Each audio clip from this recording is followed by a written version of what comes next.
नमस्कार मैत्रिणींनो, रंजना किचनमध्ये तुमचं अगदी मनापासून स्वागत आहे.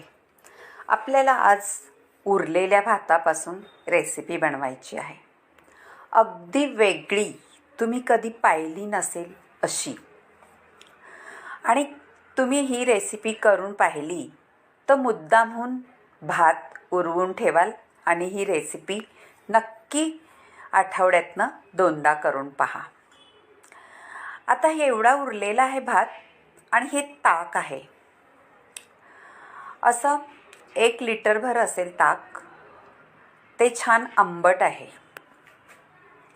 आता ते बाजूला ठेवून द्यायचं आहे आणि त्याच्यामध्ये घालायचं मिक्सरच्या भांड्यामध्ये. आपल्याला उरलेला भात घालून घ्यायचा आहे आणि बारीक वाटायचा नाही. थोडेसे भाताचे कण आहेत ते असे मोडायचे आहेत, जास्त बारीक करायचा नाही. झालेला आहे, भांड्यात काढून घेतलेला मी आहे. आणि 1 वाटी ज्वारीचं पीठ छोटी आणि 2 चमचे असं बेसनचं पीठ घातलेलं आहे. आता हे आहे अद्रक, लसूण आणि हिरवी मिरची याची पेस्ट करून घेतलेली आहे. हळद घातलेली आहे, लाल तिखट आहे थोडंसं, गरम मसाला आणि हे घातलेलं आहे हिंग. हिंगाची चव छान येते त्याच्यामध्ये आणि चवीनुसार आपल्याला मीठ घालून घ्यायचं आहे. आता सगळं हाताने आपल्याला मिक्स करायचं आहे. मैत्रिणींनो, 7-8 मिरच्या होत्या, 7-8 पाकळ्या लसणाच्या आणि 1 इंचभर आलं. सगळ्या रेसिपीला आपल्याला एवढं हिरवा मसाला लागणार आहे. त्याच्यातला मी अर्धा घालून घेतला आहे. आता अर्धा आपण पुढे घालायचं आहे पुढच्या कृतीमध्ये. आता थोडी साखरही घालून घेतलेली आहे. ती सुद्धा छान आपल्याला मिक्स करायची आहे आणि असं पीठ मळतो असं आपल्याला मळून घ्यायचं आहे. मैत्रिणींनो, अगदी भन्नाट रेसिपी आहे, जिभेवर चव रेंगाळणारी आणि कधी पाहिलीही नसेल अशी नक्की गॅरंटीने मी सांगते ही रेसिपी उरलेल्या भातापासून. आता छान गोळा मी मळून घेतलेला आहे आणि बाजूला ठेवून द्यायचं आहे. थोडंसं मी तेल घालून घेते, लावून घेते वरती, म्हणजे वरतीचं आवरण असं सुकत नाही. आता गोळा करून आपल्याला 5 मिनटं बाजूला ठेवून द्यायचं आहे आणि पुढची कृती करून घ्यायची आहे. आता एक मी मोठं पॅन ठेवलेलं आहे. असंच मोठं भांडं ठेवायचं आहे आपल्याला आणि त्याच्यात 2 चमचे तेल घातलेलं आहे. लवंगा, मिरी आणि दालचिनीचा तुकडा आहे बारीक केलेला आणि जिरी आणि मोहरी. आपल्याला याचा तडका द्यायचा आहे. हिंगही घालून घ्यायचा आहे आणि कढीपत्ता भरपूर घालायचा आहे. कढीपत्त्याचा स्वाद अगदी खमंग येतो त्याच्यामध्ये. 2-3 तमालपत्रसुद्धा घालून घेतलेले आहे. खड्या मसाल्याचा स्वाद अगदी अप्रतिम येतो या रेसिपीमध्ये. आता हलवून घ्यायचं आहे. मसाले ते सगळे टाकलेले आहेत ते, म्हणजे खडे मसाले आणि कढीपत्ता, जिरी, मोहरी. परतल्यानंतर आपल्याला घालायचं आहे पहा, आपण वाटून हिरवा मसाला घेतला होता, म्हणजे हिरवी मिरची, लसूण, अद्रकचा, तो सुद्धा आता मी घालून घेणार आहे.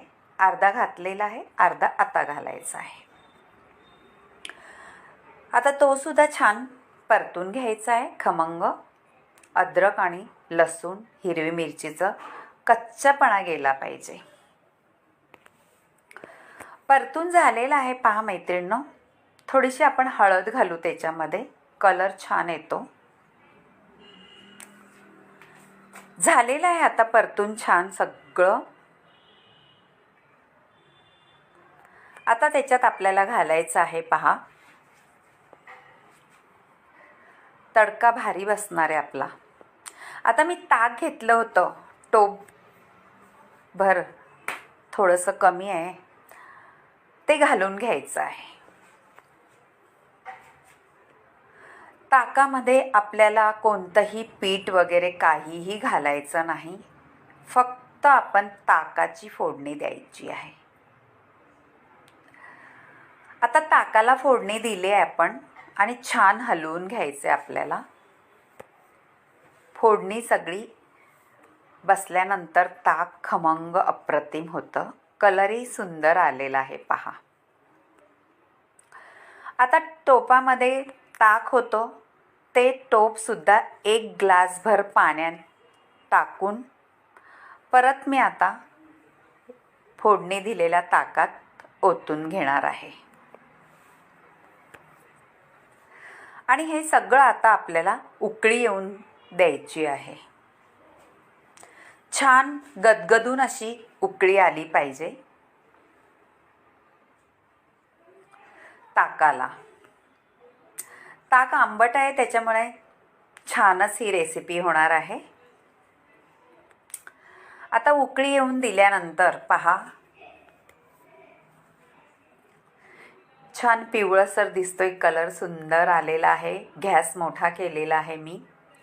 आणि आपण जे पीठ मळून ठेवलं होतं त्याचं आता काय करायचं पहा. छान सगळं एकत्र करून आता परत आपलं थोडंसं मळून घ्यायचं आहे. आणि हाताला तेल लावायचं आहे थोडंसं आपल्या, किंवा नाही लावलं तरी चालेल. चिटकत असलं तर तेल लावून घ्या. आता छान आपल्याला गोळे करायचे आहे. आणि असे तुम्ही मुटकी बनवली तरीही चालतील आणि गोल राऊंडमध्ये तुम्ही करून घेतलं तरीही चालेल. असे सगळे छोटे छोटे गोळे करायचे आहे, जास्त मोठे करायचे नाही. पहा आता मी सगळे असे गोळे करून घेते. आता झालेले आहे माझे गोळे करून आणि आपल्या ताकालाही छान उकळी आलेली आहे खळखळून. आता आपण जे गोळे करून घेतले होते ते सुद्धा झालेले आहे गोळे करून. आणि मी हातावर चोळून अशी कसुरी मेथी घातलेली आहे उकळत्या ताकामध्ये. आणि साखर घातली 1 चमचाभर. आणि थोडं मीठही आपल्याला चवीनुसार घालून घ्यायचं आहे, कारण आपण ताकाला मीठ घातलं नव्हतं, फक्त पीठ मळलं त्याच्यामध्ये मीठ घातलेलं आहे. त्या अंदाजानुसार तुम्ही ताकाला मीठ घाला. अगदी भन्नाट रेसिपी होते मैत्रिणींनो. तुम्ही कधी पाहिलीच नसेल अशी मला वाटते, पण तुम्ही पाहिली असले तर मला नक्की कळवा. आता आपण जे पिठाचे गोळे करून घेतलेले आहेत ते छान आपल्याला त्याच्यामध्ये उकळीमध्ये सोडायचे आहेत. जोपर्यंत ताकाला खळखळून उकळी येत नाही तोपर्यंत आपले पिठाचे गोळे किंवा असे भाताचे गोळे सोडायचे नाही.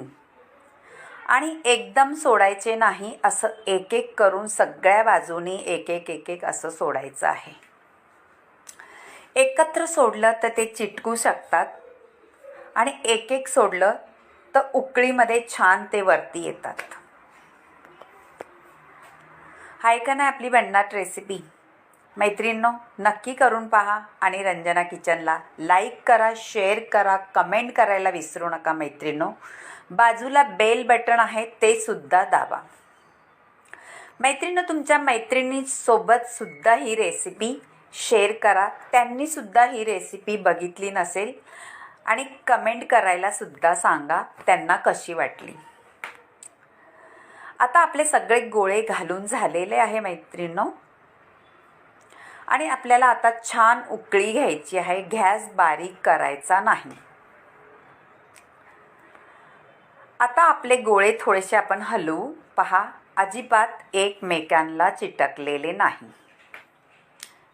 याचा अर्थ आपली रेसिपी 100% बरोबर झालेली आहे.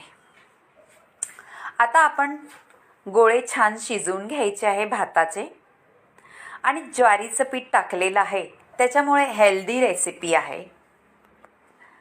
आता झाकण लावून घ्यायचं आहे आणि छान गोळे आपल्याला शिजवून घ्यायचे आहे.